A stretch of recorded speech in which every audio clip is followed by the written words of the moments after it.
من زمان واحنا بنسمع الأغنية دي، ولكن عمرنا عرفنا هل فعلا اللي بنى مصر كان في الأصل حلواني ولا لأ. تعالوا ما أقولكم. في الحقيقة الفاطميين حاولوا يفتحوا مصر أكتر من 3 مرات ولكن فشلوا لحد ما جه جوهر الصقلي سنة 969 ميلاديا وتمكن من دخول مصر. وهنا كانت مصر متدمرة ومتبهدلة تماما وما كانش فيها أي خدمات للشعب. وبدأ جوهر الصقلي هو والفاطميين ان هما يبنوا مصر من اول ومن جديد، وبنوا القاهرة وعملوا ليها اسوار وابواب، وبنوا الازهر. يعني يعتبروا بنوا مصر من اول ومن جديد. ايه بقى علاقة جوهر الصقلي بالحلواني؟ جوهر الصقلي كان اصله ارمن، واتباع وهو صغير كمملوك للملك المنصور بالله، والمنصور بالله عينه خادم عنده في القصر.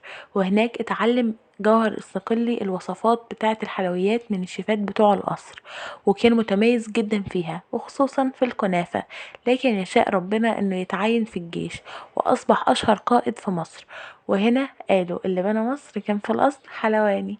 ولكن اهم حاجة ان مصر هي حلوة الحلوات وبس كده.